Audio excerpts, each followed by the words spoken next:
Hare Krishna, Hare Krishna, Krishna Krishna. Srila പ്രഭുപാദിൻ്റെ ലീലാമൃതയിൽ വായിച്ച കാര്യമാണ്. അതിൽ വോളിയം 7 കാര്യമാണ്. ശ്രീല പ്രഭുപാദ് ലോസ് ആഞ്ചൽസിലുണ്ടായിരുന്ന സമയമാണ്. ലോസ് ആഞ്ചൽസിലാണ് ആദ്യമായിട്ടൊരു പുതിയൊരു ക്ഷേത്രം അവർക്ക് കിട്ടുന്നത്. അതായത് ഒരു പെർമനൻ്റ് ബിൽഡിംഗ് കിട്ടുന്നത്. ബാക്കിയെല്ലാം വാടകയ്ക്കായിരുന്നു.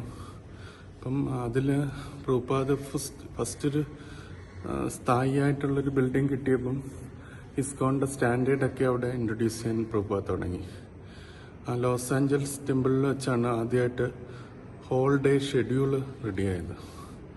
പിന്നെ ഈ നഗരസങ്കീർത്തനം എല്ലാ ദിവസവും ഡിവോട്ടീസ് പുറത്തു പോയി കീർത്തനം ചെയ്യുന്ന അതെല്ലാം അതൊക്കെ തുടങ്ങിയത് ഈ ലോസ് ആഞ്ചൽസ് ടെമ്പിൾസിലാണ്. അപ്പോൾ അവിടെ തമാൽ കൃഷ്ണ മഹാരാജാണ് അവിടുത്തെ ടെമ്പിൾ കമാൻഡർ പോലെ ഉള്ള. അപ്പം പ്രഭുപാദിന് ആ സമയത്ത് 2 ഡിവോട്ടീസ് ഉണ്ട്. ഒന്ന് ഗോവിന്ദദാസിയാണ് പ്രഭുപാദിൻ്റെ സെക്രട്ടറി, മാതാജി ഗോവിന്ദദാസി മാജി സെക്രട്ടറിയും. ഉപേന്ദ്ര എന്ന് പറഞ്ഞൊരു ഡിവോട്ടിയാണ് പ്രഭുപാദിൻ്റെ കുക്ക്. മസാജ് ചെയ്യുന്നതും കുക്ക് ചെയ്യുന്നതും എല്ലാം ഉപേന്ദ്രയാണ്. അപ്പോൾ പ്രഭുപാദ് ഈ ലോസ് ആഞ്ചൽസിലെ ഈ പ്രോഗ്രാം എല്ലാം എസ്റ്റാബ്ലിഷ് ചെയ്തതിന് ശേഷം പ്രഭുപാദ് ഇനി ഇതൊരു മോഡലാക്കി ഇവിടെ ട്രെയിൻ ചെയ്ത ഡിവോട്ടീസിനെ മറ്റു സ്ഥലത്തേക്ക് വിടാനായിട്ട് പ്രഭുപാദ് ആഗ്രഹിച്ചിരുന്നു. അപ്പോൾ അതിൽ പകരം ഗോവിന്ദദാസി മാജിയുടെ ഹസ്ബൻഡാണ് ഗൗരസുന്ദർ പ്രഭു. അപ്പോൾ ഗൗരസുന്ദർ പ്രഭുവിനെ ആദ്യമായിട്ട് പ്രഭുപാദ് ഹവായിലേക്ക് അയച്ചു.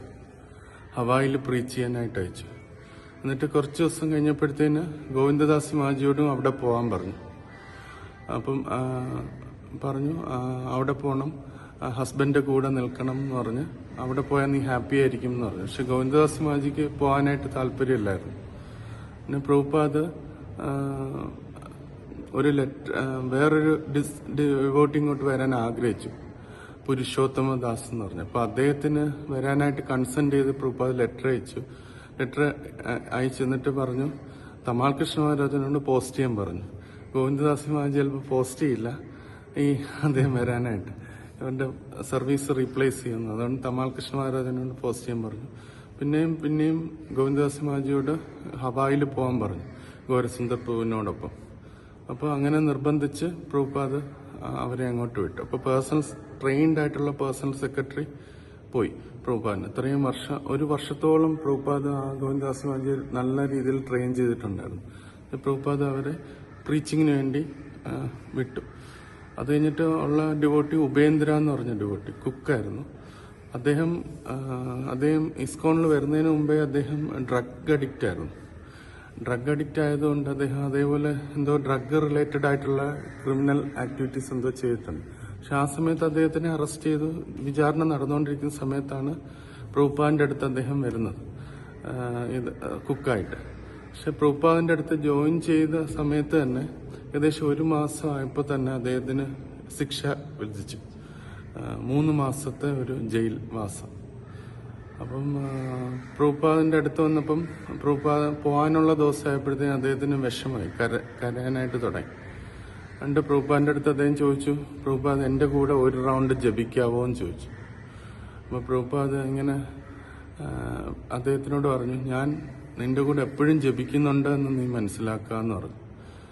എന്നിട്ട് അദ്ദേഹം കരയാൻ തുടങ്ങിയപ്പോഴത്തേന് പ്രഭുപാദ് പുറകെ കൂടെ വന്ന് തോളത്തിങ്ങനെ തട്ടിയിട്ട് ഡു നോട്ട് ബി അഫ്രൈഡ്, നീ അവിടെ ചെല്ലുമ്പോൾ തന്നെ അവർ മനസ്സിലാക്കുന്ന നീ ഒരു പയസ്സായിട്ടുള്ള ഒരു കുട്ടിയായിരുന്നു, അതുകൊണ്ട് അവർ നിന്നെ വേഗം വിടും എന്ന് പറഞ്ഞു.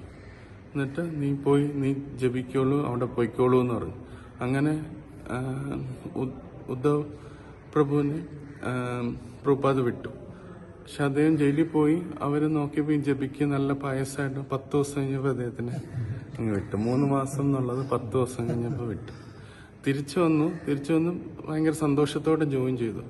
അപ്പോൾ പ്രഭുപാദിന് ഹാപ്പി അദ്ദേഹം തിരിച്ചു വന്നത്. പക്ഷെ അതേസമയം ഒരു ഓസ്ട്രേലിയയിൽ ഒരു ഡിവോട്ടി ചോദിച്ചു, നമുക്കൊരു നല്ലൊരു ഡിവോട്ടിയെ ഇവിടെ പ്രീച്ച് ചെയ്യാൻ എനിക്ക് ഹെൽപ്പ് ആവശ്യമുണ്ട് എന്ന് പറഞ്ഞു. അപ്പോൾ അദ്ദേഹം പോയി ഇതിൽ നിന്നൊക്കെ ജയിച്ച് പ്രഭുപാദിന്റെ അടുത്ത് സെർവൻ്റായിട്ട് വന്നതാണ്. അപ്പോൾ പ്രഭുപാദ് പറഞ്ഞു, ഉദ്ദ you should go to Australia. അപ്പൊ പ്രഭുപാദ് അങ്ങ് തമാശ പറയാണോ എന്ന് ചോദിച്ചു. അല്ല, ഞാൻ തമാശ പറയുന്നില്ല എന്ന് പറഞ്ഞു. എന്നിട്ട് പറഞ്ഞു പിന്നെ ഓസ്ട്രേലിയയിലേക്ക് വിട്ടു.